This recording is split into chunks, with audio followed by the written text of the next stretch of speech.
Hai, sahabat YT Artikel 2. Apa kabar kalian semua? Semoga kalian semua dalam keadaan sehat.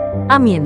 Sebelum melanjutkan ke ceritanya, jangan lupa tinggalkan like, komen, dan subscribe.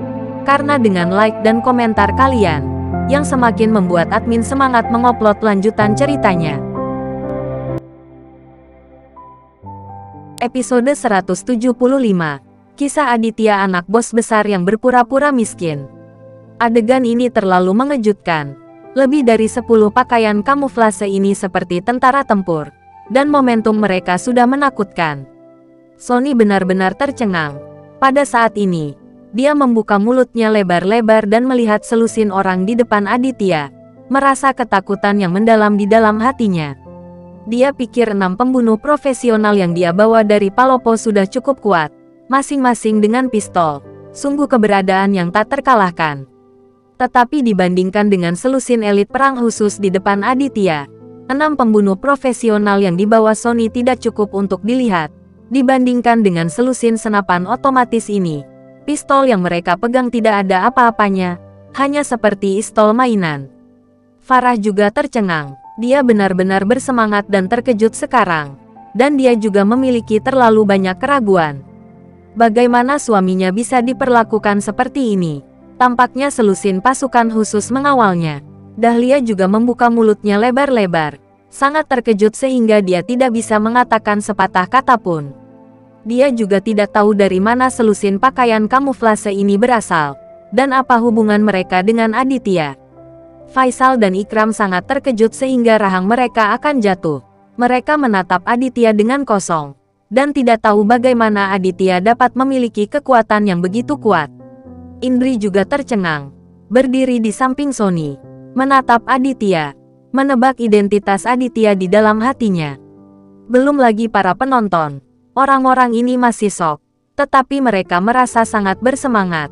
Karena mereka membuka mata dan sangat menyenangkan untuk ditonton. Aditya, siapa kamu? Pada saat ini, Sonny menatap Aditya dan bertanya.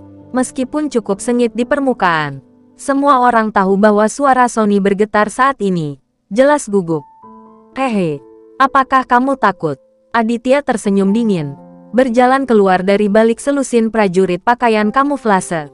Dan mendekati Sonny. Lebih dari selusin orang dengan pakaian kamuflase sama sekali tidak berani ceroboh. Dan mereka semua mengikuti. Mengarahkan senjata mereka ke Sonny. Kalau Sonny tiba-tiba menyerang Aditya. Faktanya, kekhawatiran orang-orang ini berlebihan. Tangan kosong Sonny. Bahkan jika dia menyerang Aditya, dia hanya bisa meminta masalah. Dan dia tidak bisa mengalahkan Aditya sama sekali. Tidak mungkin bagi Sonny untuk tidak takut. Dia merasakan ketakutan yang mendalam di hatinya sekarang. Dan sangat ingin tahu tentang identitas Aditya. Dia tidak tahu dari mana Aditya berasal. Aku, Sonny, akan takut padamu. Aditya, sehari sebelum kemarin, kamu melecehkan ayahku, aku dan adikku. Dan hari ini kamu membiarkan orang-orangmu menyakiti begitu banyak bawahanku. Apa pendapatmu tentang masalah ini? Sonny menggigit bibirnya. Dia menjadi ganas di depan Aditya. Matanya melebar. Dan dia mencoba untuk mendapatkan kembali beberapa kehormatan di depan semua orang. Tapi Sonny salah perhitungan. Dan berteriak di depan Aditya dianggap kasar. Aditya menamparnya dan memberi Sonny tamparkan dalam sekejap mata. Pada akhirnya, tangannya sakit. Dan Aditya berhenti. Jika tangan tidak sakit, Aditya tidak akan berhenti sama sekali. Tidak ada yang berani menghentikannya. Bahkan Sonny, Indri, yang berada di dekat, tidak berani melangkah maju untuk menghentikannya dan membiarkan Aditya memukul Sonny menjadi memar. Kamu. Sonny bingung dan menunjuk Aditya, berbicara dengan tidak jelas. Aditya menendang perut Sonny. Sonny menjerit dan terlempar keluar, mengetuk meja anggur dengan keras, dan terbalik. Melihat Sonny lagi, dia memuntahkan seteguk darah ketika dia membuka mulutnya. Tampaknya telah ditendang oleh Aditya. Penonton terdiam, dan semua dikejutkan oleh Aditya. Aditya, kamu, ingat kataku. Aku, Sonny, pasti akan membalas dendam. Sonny meraung pada Aditya dengan susah payah. dan dia sangat marah sehingga jantungnya akan meledak. Haha, itu sudah berbudi luhur, dan kamu masih mengancamku. Aditya tidak bisa menahan diri untuk tidak mencibir. Berjalan ke Sonny dalam beberapa langkah, dan menjambak rambut Sonny. Seperti orang idiot, Sonny membiarkan Aditya menarik rambutnya, lupa untuk melawan. Coba kamu katakan lagi. Aditya menatap Sonny dan berteriak. Sonny membuka mulutnya, tetapi tidak berani mengatakannya lagi. Karena momentum Aditya saat ini terlalu menakutkan.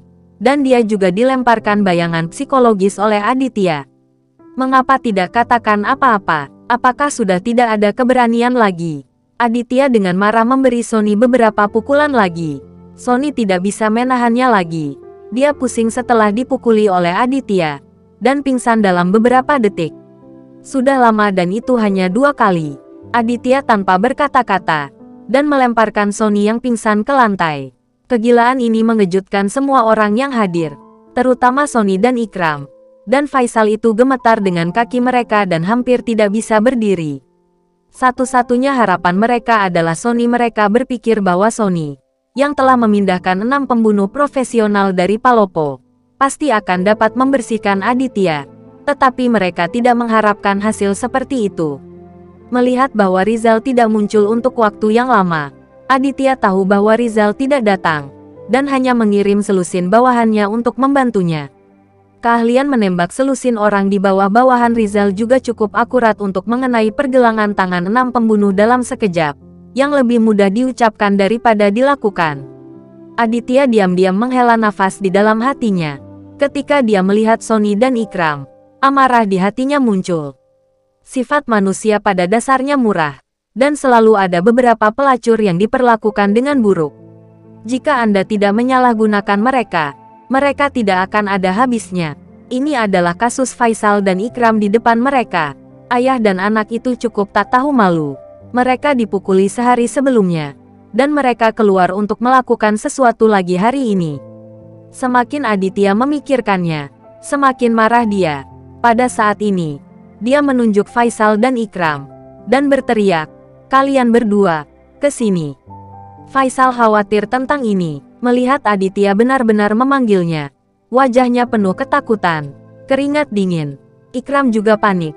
Dia berani bersumpah demi Tuhan bahwa dia tidak tahu tentang Farah sekarang. Bukannya Ikram telah menjadi seorang gentleman, tapi dia benar-benar tidak punya nyali untuk memikirkan istri Aditya lagi. Faisal dan Ikram tidak berani menentang niat Aditya. Meskipun mereka sangat takut, mereka masih berjalan ke depan Aditya. "Tuan Aditya." "Hehe, hehe." Faisal memaksakan senyum. Wajah murahan di wajah orang tua itu cukup menjijikkan. "Hei, hei, kamu sama seperti telur."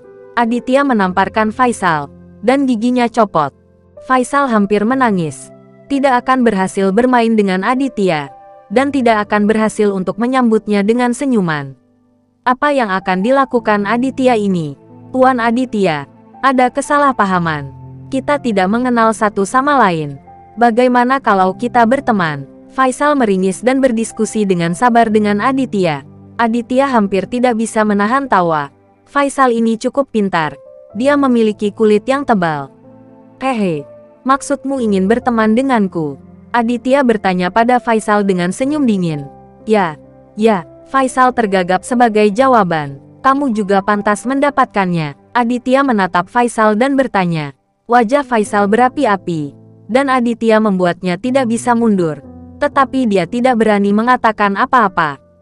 "Pergi ke sana dan pukul kepalamu ke dinding sampai aku bilang berhenti." Aditya menunjuk ke dinding di samping pemandu dan berkata kepada Faisal.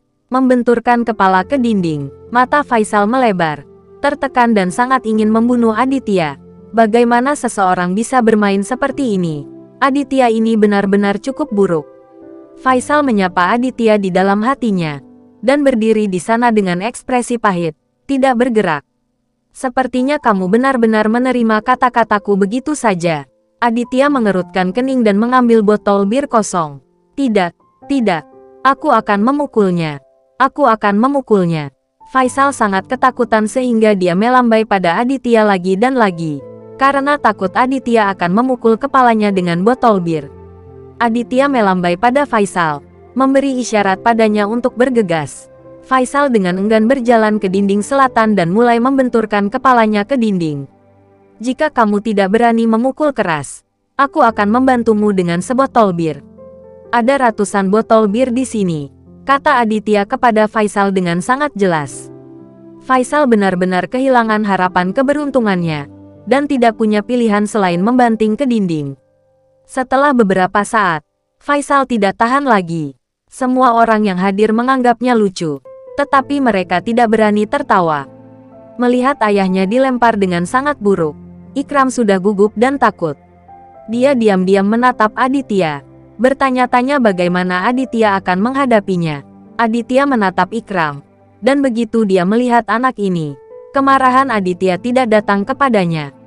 Aditya tidak bisa mentolerir bajingan ini memiliki ide pada Farah. Tuan Ikram, istri orang lain baik, kan? Kamu ingin mendapatkannya, kan? Aditya menatap Ikram dengan dingin dan bertanya padanya. Bersambung.